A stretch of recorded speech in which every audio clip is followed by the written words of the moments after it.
રેખા માલકાની અને જોઈએ આજના સમાચાર। મોડાસા નગરમાં અતિરુદ્ર મહાયજ્ઞનો પ્રારંભ થયો। 11 મહારુદ્ર યજ્ઞ 121 લઘુ રુદ્ર યજ્ઞ સમાન એક અતિરુદ્ર મહાયજ્ઞનું મોટું મહત્વ। શિવજીની પાલખી યાત્રા સાથે આરંભ। યજ્ઞ એ ભારતીય સંસ્કૃતિનું પ્રતીક છે।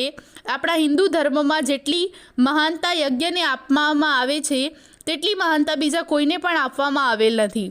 આપણું કોઈ પણ શુભ ધર્મ કાર્ય યજ્ઞ વિના પરિપૂર્ણ થતું નથી।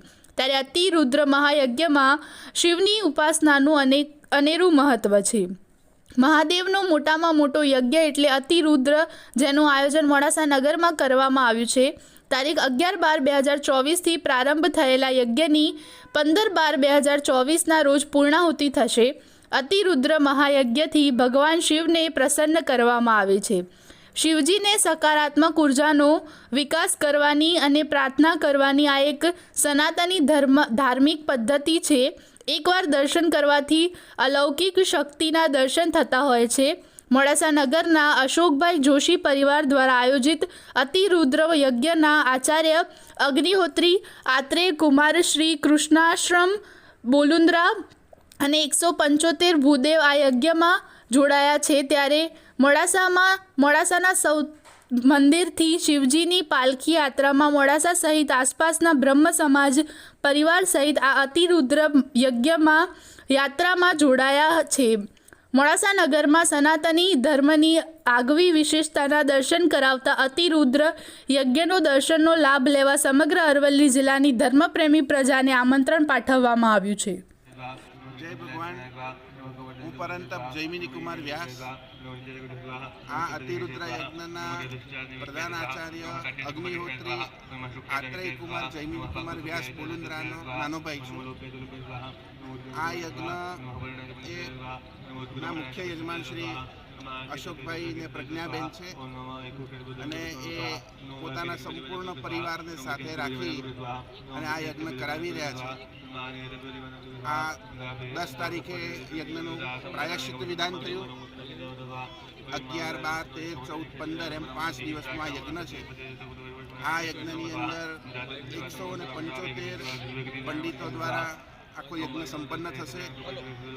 એમાં જેમ આપણે શંકર ભગવાનને પ્રસન્ન કરવા માટે યજ્ઞો કરતા હોઈએ છીએ તો આ એક આપણે લઘુરુદ્ર કરીએ, એવા 11 લઘુરુદ્ર કરીએ ત્યારે એક મહારુદ્ર થાય અને 11 મહારુદ્ર થાય ત્યારે એક અતિરુદ્ર થાય।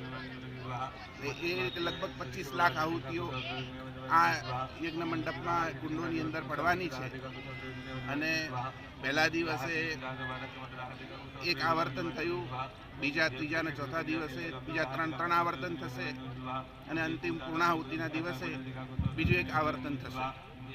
અને આ યજ્ઞની સંપૂર્ણ જવાબદારી પૂજ્ય મોટાભાઈ અગ્નિહોત્રી આત્રેયભાઈએ લીધેલી છે અને એમના નેજા હેઠળ બધા સમસ્ત ગુજરાતમાંથી, દક્ષિણ ભારતમાંથી, આસામથી વેદના પંડિતો, ઋગ્વેદ, યજુર્વેદ, સામવેદ, અથર્વવેદ એમ 4 વેદના પંડિતો અહીં પધારેલા છે।